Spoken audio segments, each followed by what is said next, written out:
Good morning, Scotland. Every year, to mark St Andrews Day, trade unionists, activists and campaigners from across Scotland meet to march through the streets of Glasgow. We do so to show strength and solidarity in taking a stand against racism and fascism. We would usually be meeting in the cold and often wet setting of Glasgow Green. Instead, we have come together in the virtual space to demonstrate this strength and solidarity. Who would have thought when we met this time last year that our communities, our nation, and our world would be in the midst of a global health pandemic? With Black Lives Matter, inequality, and injustice on so many fronts. 2020 has shown a bright light on all of this. But it cannot be a year when we just sit back and watch. It also has to be the year that we took action. My fellow Scots, our nation sadly is not immune from racism. It's not free from the causes of racism, and it's certainly not able to shake off the impact of racism. There is racism in our justice system. If not, then why has the family of Sheku Bayoh had to wait 5 years for an inquiry? There is racism in our education system. If not, then why are teachers and pupils having to live with the trauma of being racially abused in the classroom and in the playground? There is racism in our workplaces. If not, then why are Black and minority ethnic people underrepresented so much, especially in senior roles in so many workplaces? There is racism in our public services. If not, then why was there no automatic data monitoring for Black and minority ethnic people accessing the health service? And there is racism on our streets. If not, then why did Asian workers in a takeaway shop in Falkirk, the Eastern European community in Glasgow, a young Black man in Edinburgh, and a Chinese woman in Aberdeen all face racial abuse on our streets? My fellow Scots, enough is enough. Scotland is not innocent. Whenever and wherever racism occurs, in the justice system, in the education system, in workplaces, in public services, or on the streets, we, all of us, together, must stand ready, stand tall, and stand proud to say no to racism. We must act. And so I say to all those politicians, employers, and so-called leaders, do not deny that there is no racism in Scotland. Do not just sign a pledge or tweet a slogan. Instead, show us your action. Show us the real change and meaningful difference. Show us how you are actually dealing with racism in Scotland. 2020 also marks 5 years since the Scottish Government started telling us about fair work and set a 10-year goal. Well, we are only 5 years until fair work is meant to drive success, well-being and prosperity for individuals, employers and society. So let's assess fair work for Scotland's black and minority ethnic workers in relation to the 5 fair work principles. Firstly, there's meant to be respect, but 73% of black and minority ethnic teachers have been bullied, and with 46% of them reporting to have been shouted or sworn at by their colleagues. There's meant to be security, but black and minority ethnic workers continue to be paid less than their white colleagues.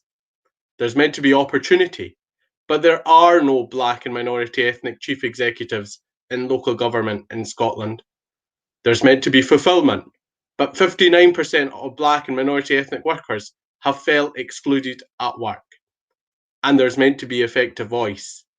Black and minority ethnic workers are trying to speak up at work, but when they do so, they are told that they're the problem, they're not being flexible, they're not being a team player, and they are making problems worse.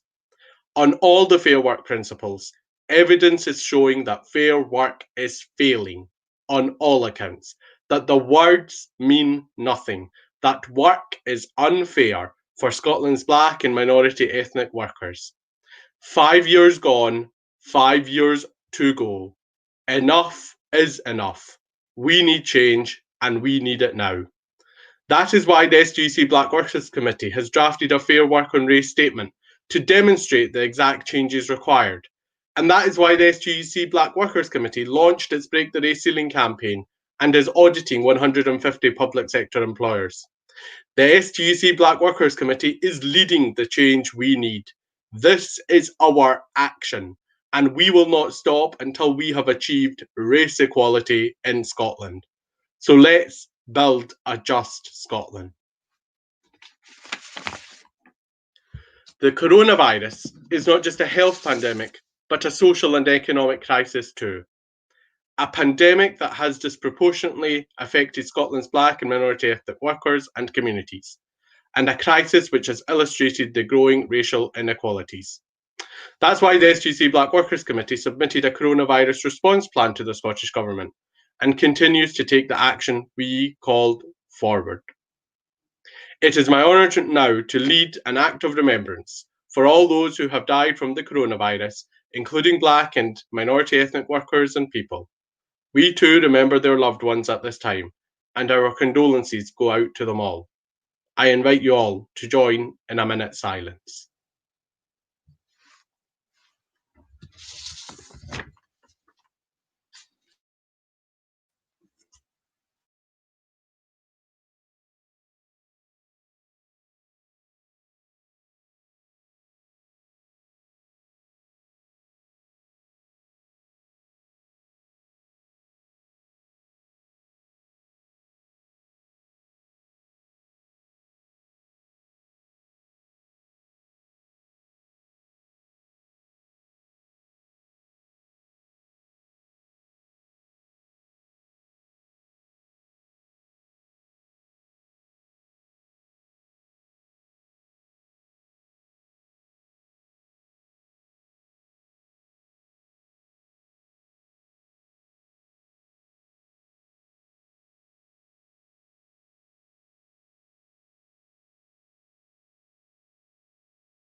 Them. On Sunday, the 3rd of May 2015, 31-year-old Sheku Bayoh lost his life in police custody. The young black gas engineer, husband and father, was in his hometown of Kirkcaldy in Fife when he was killed, prompting the urgent question to be asked: Is Scotland really safe? An inquiry into the death of Sheku Bayoh in police custody will begin this Monday, the 30th of November 2020. Sheku Bayoh's family have campaigned tirelessly over the past 5 years for an inquiry. Caddy Johnson, who is the sister of Sheku Bayoh, is with us today, and I now invite her to address this rally. Thank you very much for having me today. My brother Sheku Bayoh, as you all know, died over 5 years ago now in police custody in Kirkcaldy 5. Sheku was a loving father, a partner, a friend, and adored his two boys, Tyler and Isaac. The police said they were responding to a large male carrying a knife, and yet they found no knife on him. They also said they believe they were under a terrorist attack. Well, for those of you who know Kirkcaldy, Hayfield Road, you can only imagine what a terrorist will be doing there at that early hours in the morning. But moving forward, it's only my brother Sheku who was covered with several injuries and never to be seen again. He died. So we trusted in the park and the Lord Advocate's office, as they said they will do a full investigation as to how my brother died. But soon after, we started to lose trust in the park as we felt their investigation was not robust. And in 2019, the Lord Advocate decided not to prosecute any of the police officers who were involved. That was extremely hard on us as the family to accept this decision. Then we heard about George Floyd's death, which is very similar to Sheku's death in terms of race and the way he died. But the difference is that it took 5 days in the US to prosecute the police officers who were involved. But here in Scotland, it's over 5 years. No police officer has been prosecuted. And we are still waiting and fighting for justice. Upon all this pain we are going through, you have the Police Federation slamming our lawyer, Mr. Ama Anwar, for comparing our case with George Floyd's case. Well, for those of you who have been following our case, will agree with the comparison. But if the Police Federation have nothing to hide, then they have nothing to fear from the public inquiry. One thing that has given us some courage is the lament for Sheku Bayoh. I must mention this. Those of you who saw it will agree with me how amazing this play was. We, the family, are very grateful to Hannah and the rest of the team, Courtney, Saskia, Patricia, and the rest of the team to put this play together. It showed the passion, the love, and it also showed how Sheku was a loving man and how we, the family, are feeling and have suffered over the past 5 years. We couldn't thank them enough, and we appreciate them a lot. Finally, may I thank you all for your support, and please continue to support the Sheku Bayoh campaign and join me and the rest of the family as we are about to start, as the public inquiry is starting on Monday. Join me and the rest of the family and to show your support, and let's raise our voices there, because together we are stronger. Once again, thank you so much for having me here today. Thank you all. Thank you very much, Caddy. We stand in solidarity with you all, and on behalf of the whole Scottish Trade Union movement, we send your best wishes to you and your family as the inquiry begins on Monday. And to all those watching, I encourage you to click the links that can be found at the bottom of your screens and donate and support the campaign. Thank you. I'd now like to introduce the cast of the Lament for Sheku Bayoh. Lament for Sheku Bayoh is an expression of grief for the loss of the human behind the headlines and a non-apologetic reflection on identity and racism in Scotland today. So please let me hand you over now to Saskia Ashdown, Patricia Panther and Courtney Stoddart. We walk our preserved battlefields, laying stone on towering cairns, hilted and tearful. In school assemblies we sing of our beautiful defeats, our fallen, ignoring anything, anyone that may dispute the telling. Do we have to be in the right side of every story we tell of ourselves? Is that belonging? What would it cost us to lift him, broken from a Kirkcaldy street, to cradle him as our own?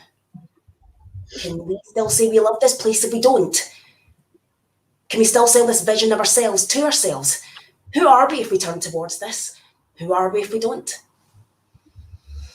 Can we have no more of this love without question? Can we now stop looking over that border into all that green and saying, here, here, we are so much better here. There is no problem here, pal. None at all. Is it no time after all? Do you know, colourblind, they say, is a peculiar Scottish phrase. It's pure of intention, pure as driven. Blinding? Well, until it's not. Until you're not. I read this article about the migration of eels. There was this bit, it said something like, when the eels reach European shores, they turn to glass. It was in the newspaper, right beside all these stories of migrants drowning in the Med, all these sons, daughters, fathers, mothers, brothers and sisters, like the eels, okay?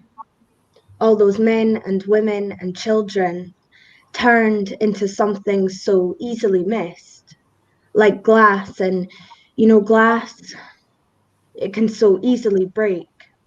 It's so true that we change here. Or no, not that. We don't change, but we become something other than who we really are. Not to us, but to them. She says, I wouldn't want to be a black man. She says, I think about my nephews. I think about my son, he says. We talk in whispers. A white man asks if the empty is free, we say, yes. And then bunch up to the very edge of the table, lower our voices once more. I remember hearing about it on the news. Yes, I say.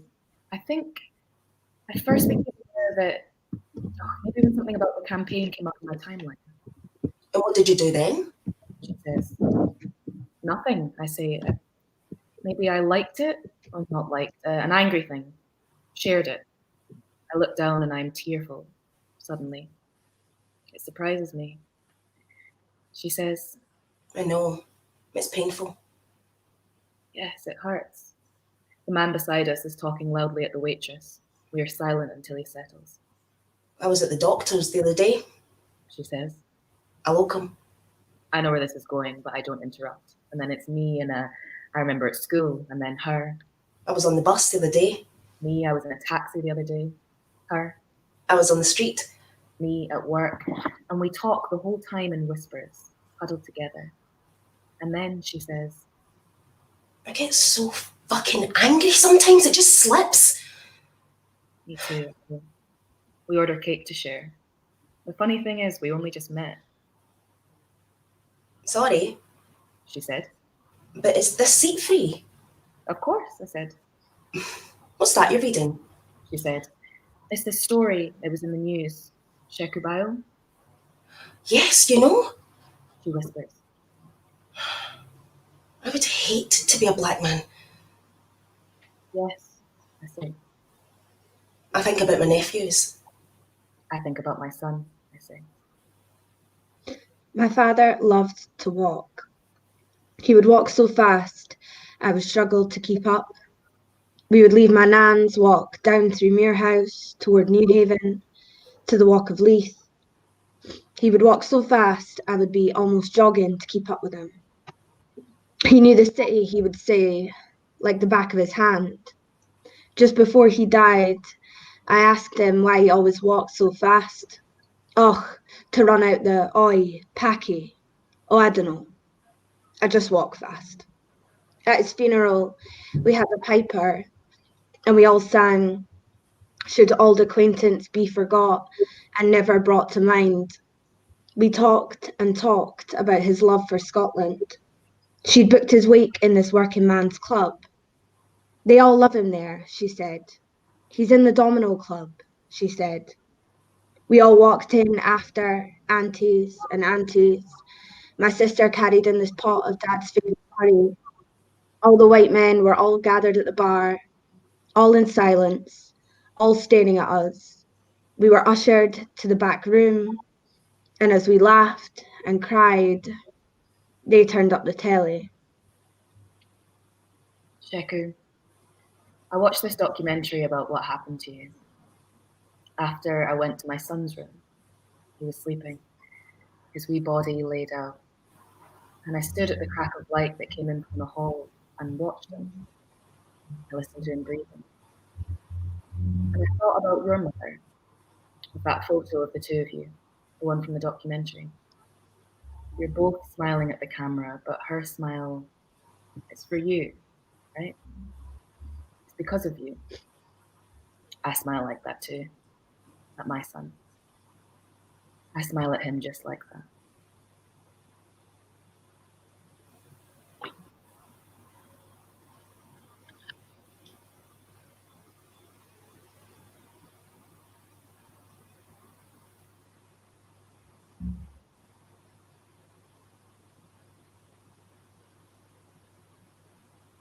Thank you very much to the cast of Lament for Sheku Bayoh. It was a very heartfelt and powerful performance, and please do continue to support and donate to the Justice for Sheku Bayoh campaign. I would now like to turn to invite one of my predecessors as chair of the STUC Black Workers Committee, STUC St Andrews. STUC is a trade union activist, organiser and anti-racism campaigner. She is currently involved in the Workers' Stories project, which is committed to ensuring we hear directly from workers themselves about their stories or work and life during the pandemic, and that there is a record of working class stories for generations to come. STUC, welcome, and I invite you to address the rally. Thank you. Thanks, Usman. We come together this year at a time when we know that this pandemic is causing widespread economic and social devastation to families and individuals up and down this country. Questions around people's jobs, their housing and livelihood are of course not separate to our discussion today about justice, about equality and about the fight against racism.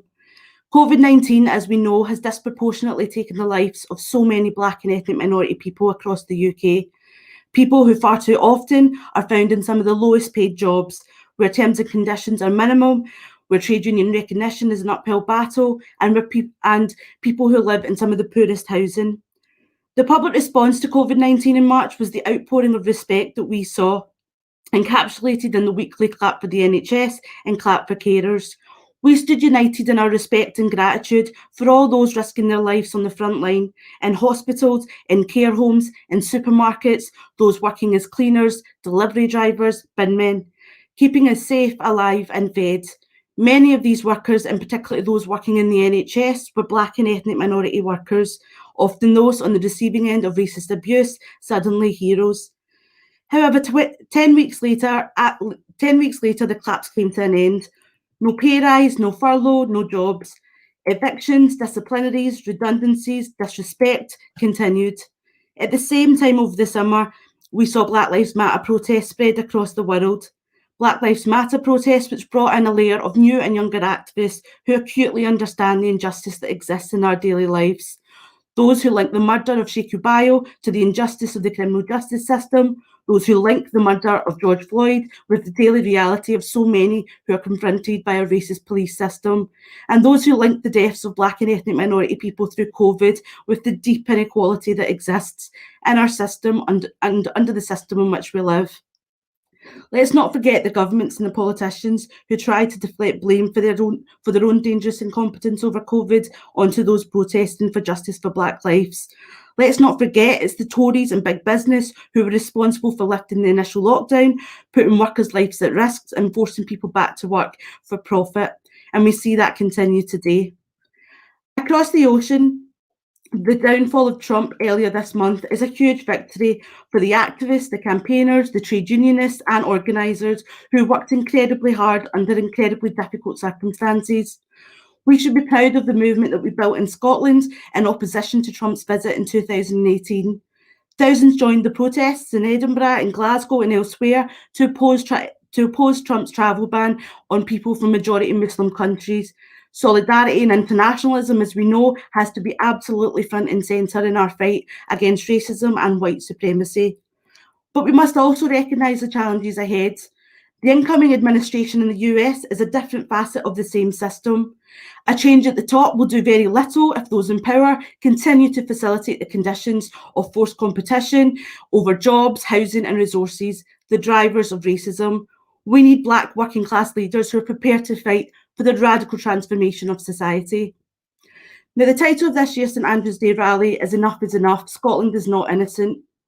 And it's an incredibly important point to make. In Scotland, we talk a lot about being better, but how are we better when the Scottish Government continues to hand circle contracts to run our public infrastructure, a multinational with a history of showing inhumanity to Black and brown people seeking asylum?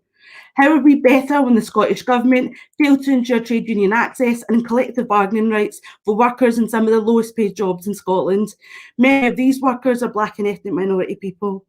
How are we better when we side with greedy landlords and not renters? And how are we better when time and time again the criminal justice system denies us justice? The public inquiry into the death of Sheku Bayoh is welcome, but Sheku's family have had to fight tooth and nail for that. So of course Scotland is not innocent, because Scotland exists in the same global economic system in which racial inequality is embedded in our institutions. Now, each year we come together to highlight the need to fight racism, the threat of the far right and the need to collectivise. And there's no denying that racism is often on the rise.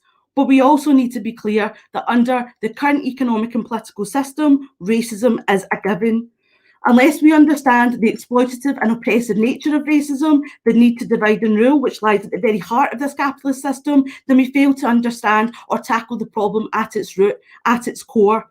Therefore, our immediate task must always be to build maximum solidarity across our class. Now, our strength lies in our ability to build workplace unity, whilst at the same time building power in our communities. It's about linking the skills, linking the struggles for better wages with the fight against racism.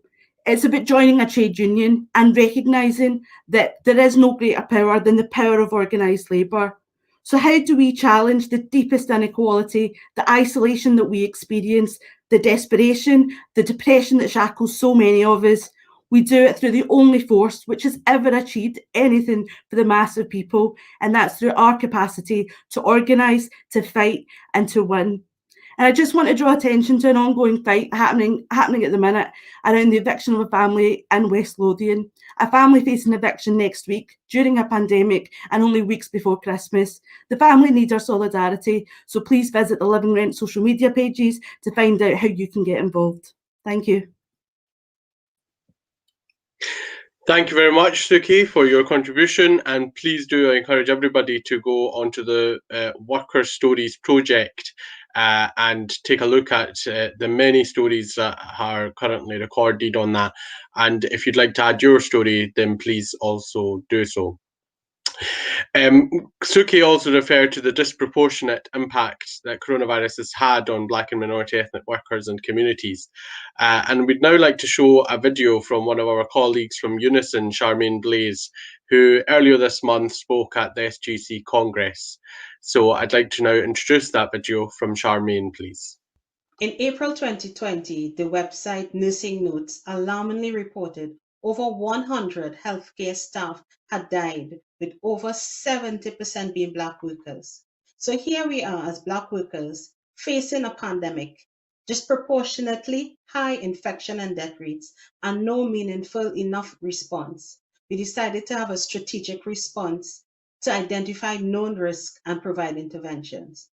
Unison Scotland commissioned a survey to analyze the experience of Black workers as compared to all workers engaged in COVID-19 work across health, social care, and local government.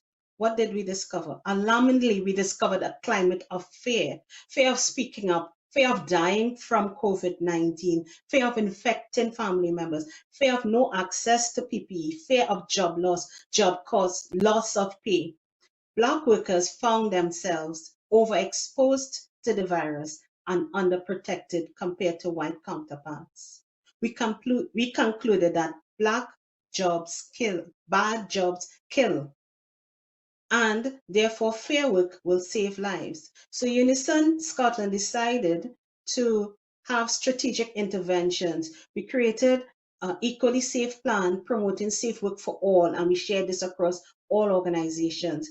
We updated our health and safety training module with an equalities focus, and we tried to recruit more Black workers to become health and safety officers to promote safe working. We had a seminar on racism as a public health issue, and we also contributed to the fair work policy. But we can't do this on our own. This work was shared widely. The Scottish Government, in response, developed a risk assessment protocol for all workers across Scotland. We also formed an expert reference group on COVID-19, that's Scottish Government, and the Scottish Government's Programme for Work, Protecting Scotland, Renewing Scotland includes recommendations raised by this expert reference group. BMIS, a member of that expert reference group, invited Unison to partner with them. And one of the interventions that BMIS used was the use of emergency sustenance fund payments to ensure people from BME communities can receive vitally needed support and access to food and other safety supplies, regardless of immigration status. I was invited to be a chair of one of the subgroups, and we are focusing on frontline workers protecting safety and rights and economic development and recovery. One of the things we did was to send out an FOI to all health boards, asking for the number of staff that have had risk assessments done by ethnicity. This is to ensure compliance of that risk assessment framework. So what do we do now? What are the next steps? This pandemic is still here, but we know pandemics are followed by recessions, further job loss, and cuts to public spending. So as a union, we have to continue to follow up on ensuring that workers' rights and safety are protected. We need to come together as a union, as Congress. We have to engage and monitor progress of Scottish Government's Programme for Work, which is an ambitious plan to deal with many of the systemic and structural issues in the short, medium, and long term. An interesting feature is a measure of racism. Actually, the cost of racism. We all know one of the costs of racism is death. The tragic deaths of people from George Floyd from the US, and close to home, Mercy Baguma reminds us of this. For Black workers, COVID-19 discriminates due to structural, systemic, and structural barriers, societal barriers faced by us. Imagine we can invent a vaccine against the virus in 8 months. Yet over 400 years have passed and we are yet to find a vaccine for racism. During COVID-19, the cost of racism has powered movements like Black Lives Matter and opened the hearts and minds of many different people in a positive manner on a global scale. Congress, as activists, we have a captive audience now. There's much work to do. This is a moment of opportunity for all of us. People are listening compassionately. We have one race, the human race. So race equality is everyone's business. We cannot say, oh, we are non-racist or at least race or the least racist. We must strive to be actively anti-racist. Congress, we need to do more now. We need to do better now. Thank you. Race equality is everyone's business, and we need to do better now. The message from Charmaine Blaze. Thank you. I'd now like to introduce our next speaker, who is Mohammed Asif. Mohammed came to Scotland 20 years ago as an asylum seeker. He is now the director of the Afghan Human Rights Foundation and works as a language interpreter and is dedicated campaigner for the rights of asylum seekers and human rights in Scotland. Thank you very much. Thank you, comrades, friends. It's an honor to be here, and thank you for all those who are doing this wonderful job today. Let me start from the very start. 21 years ago, nearly 21 years ago, when I came to Scotland, I just want to send a message to all those racists, who say that asylum seekers have collapsed the British economy and they're coming here for money. 21 years ago, an asylum seeker was given £37 a week. 21 years later to date, asylum seekers are given £38 a week. So that's the amount of money asylum seekers get. Anyway, the issue of asylum seekers in Scotland and Britain is a very, difficult one, because in Scotland, when the coronavirus started, we have seen the government contractor, Mears and Serco, shifted asylum seekers from settled accommodation from their flats, and they were moved into hotels. And the reason they gave was because they're going to be safe in the hotels, where many asylum seekers contracted coronavirus. Many asylum seekers developed mental health issues. Many asylum seekers, have resorted to commit suicides, and it was due to the government contractor, Mears and Serco. And as a result, in the past 7 or 8 months, we have 3 asylum seekers died in the city of Glasgow. 3 asylum seekers died in this city, where no other city has seen 3 asylum seekers died within 6 or 7 months. But yet we haven't seen any inquiry that why these asylum seekers, some of them committed suicide, some were just, killed or died for no reasons, and one was shot by the police, and that particular person was suffering from mental health issues. So in this country, we have a regime, the Tory government in power, which is having different proposals. Probably you have seen, few proposals in the past 2 or 3 months, that the asylum seeker will be shifted somewhere to islands in Africa, or there was a proposal that they should be shifted somewhere in Scotland. And there was another proposal that it should be shifted, and kept on the big ships somewhere in the sea. There were so many other proposals. We have the racists, the far rights, running after asylum seekers in their accommodations, knocking on their doors. We have British politicians, openly calling that we are invaded by asylum seekers. I don't know if the British politicians have seen invasions. They should look at Iraq and Afghanistan and Libya and Syria. That is the sort of invasions where the country is ruined and everything has gone. But in this country, when an asylum seeker comes, what the British government and the British media tells about them is they're here for economic purposes. They're bringing diseases. They're terrorists. They're bad people. And if you look at the causes of asylum seekers, why asylum seekers are created, it is the British and Americans and European powers who create asylum seekers. They bomb Afghanistan, they bomb Iraq, they bomb Syria, they bomb Libya, they bomb Sudan, they bomb so many other countries where people have nowhere to go. When the very victims of British and American bombs come to this country or come to the European countries, then they are told, we don't want you. You are a problem in our society. We have a regime here in this country where the Prime Minister is openly calling us, some second-class citizens. Yes, we say Scotland is always better, but our appeal to the Scottish government is, our request to the Scottish government is that in this country, asylum seekers should be allowed to work. Because right now, if I give you examples, I can tell you, I'll be talking the whole day. In this pandemic, the Home Office is asking asylum seekers to report, while we are told by the Scottish government to stay in our houses and not travel.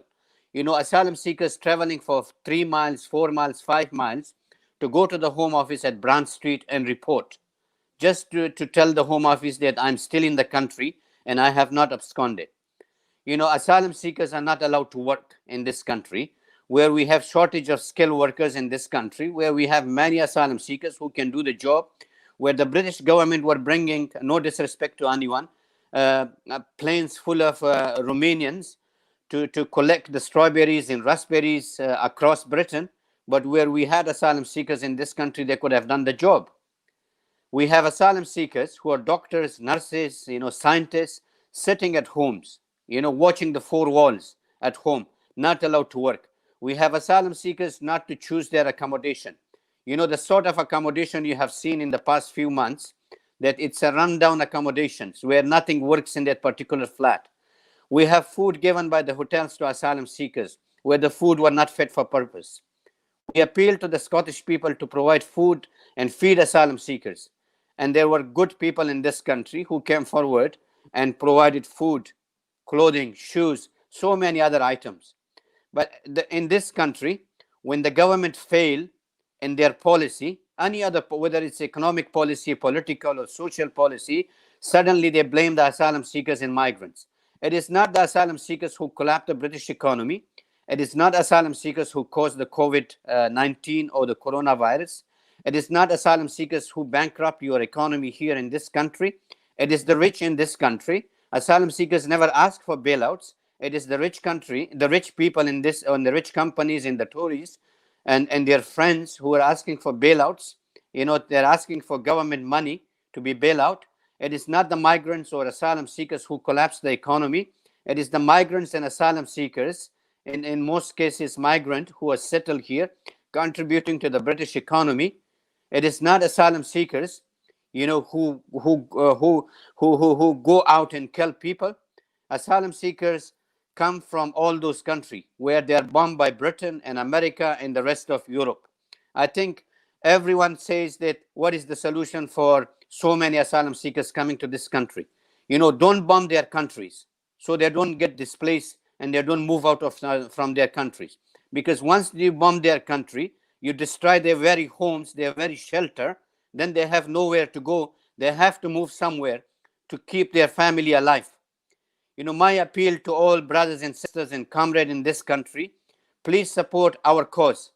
And our cause in this country, especially for asylum seekers, there is a campaign running that asylum seekers should be allowed to work while their asylum application is pending, because if we do not allow them, many of them, as it's difficult time, not only for asylum seekers, but for everyone during this coronavirus, we have the skills, we have the expertise, but it's just wasted. We appeal to the Scottish government that they put pressure on the Tories or the central government in England or in London, that asylum seekers in Scotland be allowed. Imagine you are not even allowed, to in some cases to marry. If you fall in love with someone and if you're an asylum seeker, you need to seek permission from the Home Office. That is the sort of treatment an asylum seekers get in this country. Imagine if you are, an asylum seekers. You have no one, you don't speak the language, you don't have anything, and you are stuck in this pandemic. You have no resources, no money. I have seen asylum seekers, trust me, in this past 4 or 5 or 6 months, I have been to many refugee camps in my life. I have never seen such poverty existed like what I have been seeing in the current climate right now under the coronavirus. But my appeal again to brothers and sisters and all those who are watching and who may be not aware that what is happening. Britain is the only country that which keep asylum seekers in detention indefinitely. The only country in Western Europe that you can be locked, indefinitely. They can lock you as much as you can. There are cases where, women and children are thrown out of their accommodation. There are cases, where people are destitute. When you throw me out of my house, right now, currently, I have seen the letters of Home Office because I work with asylum seekers. The Home Office send letters to asylum seekers that they have to be evicted from their flats. So where do they go? Because the Scottish government doesn't have responsibility. It's an easy, answer for the Scottish government. It's nothing to do with us. It's the central government because it's a devolved matter. It got nothing to do with us. Many people have received letters in this coronavirus, in this pandemic, that they will be evicted from their flats. So where do they go? The only place they go is on the streets. Even the streets are not safe right now because the coronavirus is there, and people, hundreds of people are dying every day. Trust me, when they shifted asylum seekers to hotels and larger accommodation where they were gathered, one of the hotels was the Maclay's guest house, where asylum seekers contracted coronavirus. Down south in England, where they gather asylum seekers, take them out from their flats in their houses and put them in the hotels, in other accommodations, in one place like goats and sheep, and they develop coronavirus. Where we are advised by the Scottish government or by the British government that we shouldn't be gathering in large numbers, but the British government contractor or the tourist contractor are shifting people from settled accommodation and to hotels, and the reason behind that is just to make money. It is a financial decision for them, nothing to do with the safety of asylum seekers, nothing to do with the care of asylum seekers. We have the Home Office in Glasgow. Right now asylum seekers have to go to interviews in Belfast. Some of them travel to Wales, some of them travel to Edinburgh and other parts of Britain. They do not have facilities for asylum seekers. If you are an asylum seeker and you want to claim asylum in this city, in Glasgow, which is one of the biggest cities in Britain, you have to travel to London, to Croydon, to claim asylum. And there is no facilities here. If you are, the 37 pound, because I'm juggling from one place, jumping from one place to another, so I want to convey the message. If you are an asylum seeker, from that 37 pound or 38 pound a week, sometime you have to report to the Home Office every week, sometime every 2 weeks, sometime every month, and sometime every 3 months. You need to buy your ticket from that 37 pound a week or 38 pound a week, which is £5. So that money is gone. If you have a solicitor appointment, you need to buy your own ticket from that 37 pound. You have a hospital appointment, you need to spend your own money and buy your own ticket. End of the month or end of the week, there is hardly any money left for you. And when we have the racists and the fascists in this country saying that it's us and asylum seekers and refugees who are stealing and who are, taking all the resources in this country, that is a lie.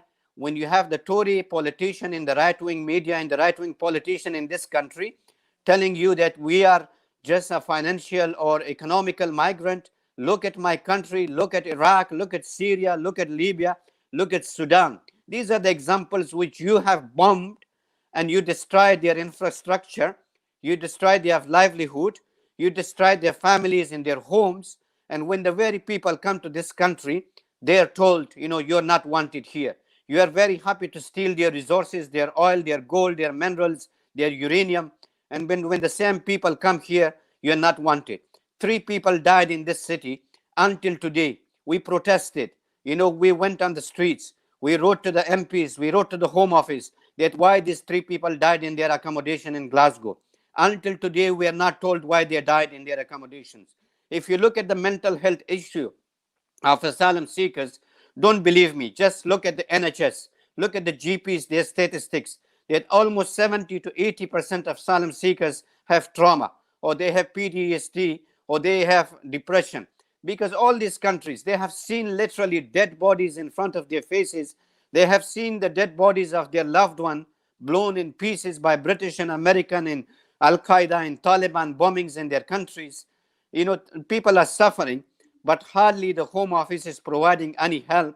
In many cases, you can be bundled and put on the plane. Like right now, there is a plane going, they're not asylum seekers, but, to Jamaica, where no one is knowing about them, and they bundle you and they tie your hands and zip your mouth and put you on the plane and send you to a country where you are certainly going to die. This is the sort of regime we have in this country. We have the Home Secretary who is openly racist, who is openly fascist, calling for the removal of asylum seekers to somewhere military camps or to be somewhere on an island far away from Britain where solicitors and lawyers and activists will have no access. We have the Home Secretary who is defending the rights of asylum seekers, calling them extremists. We have the Home Secretary of the Tory government, who are calling the activists, the Extinction Rebellion and many other people, to be extremists. You have the border forces or the border securities where, migrant and refugees coming into Britain and Scotland to be detained and interrogated for 5 or 6 or 7 hours and to be told that we don't trust you in this country. If you are a Muslim, if you're an asylum seeker, I'm sorry to say this, the state, I'm talking about the state.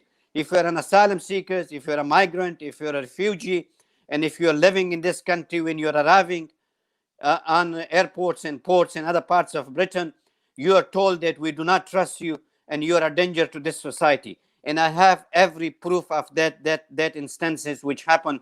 Even yesterday in the Guardian newspaper, there was an article where the border security have accepted they're intentionally profiling certain individuals or certain people who are black or Muslims or from refugee background. Yesterday in the Guardian article says that. So brothers and sisters, I do not want to take much of your time.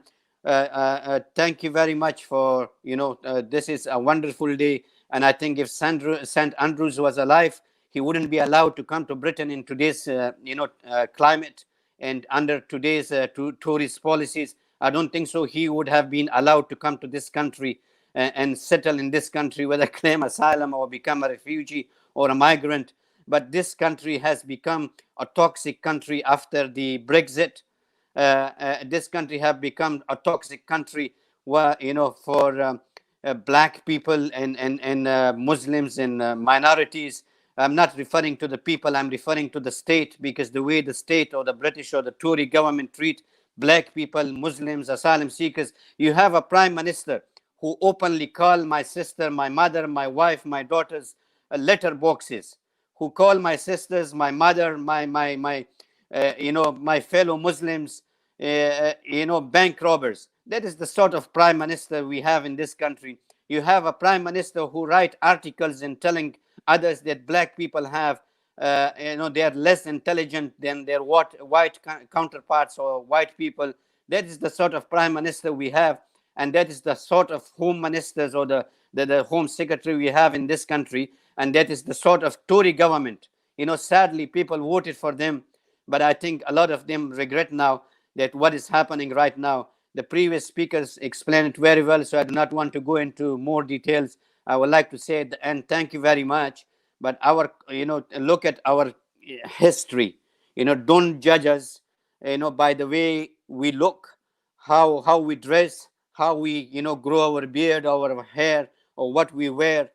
Judge us by our actions. We are just like one race, and that is the human race. Thank you very much. God bless you, everyone, and well done. Thank you very much, Mohammed. And it just, your words resonate to why that change is needed and why we need it now. We're now going to turn to live music, which comes to us today from the Heir of the Curse, Belinda Odenyo, who is a vocalist, guitarist, poet, and writer, creating work between the fields of music and theatre to explore her dual Kenyan and Scottish heritage. Welcome, Belinda, and I hand it over to you. Hi, good morning. It's an honour to be here, and thank you very much to the STUC for inviting me along. I'm not going to take up too much of your time. I'm just going to sing a couple of songs. The first song goes out to an issue that I don't think has been addressed yet, is undocumented minors that travel alone. Undocumented migrant minors who are forgotten and have been treated terribly by our state, by our government, and continue to be. I travelled here alone. I was not a refugee, but I travelled here alone, and I'm still not a citizen for various reasons. But I think that we need to really address the issue of individual children travelling here alone. So this song is Motherless Child. Sometimes I feel like a motherless child. Sometimes I feel like a motherless motherless child. Sometimes I feel like a motherless child, a long way from home, a long way from home. Sometimes I feel like I'm almost done. Sometimes I feel like I'm almost done. Sometimes I feel like I'm almost done. A long way from home,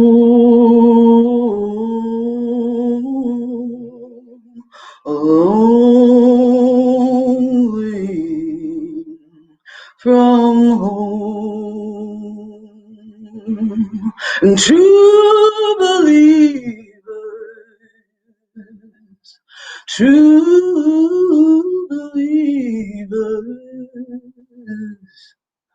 are a long way from home, a long way from home.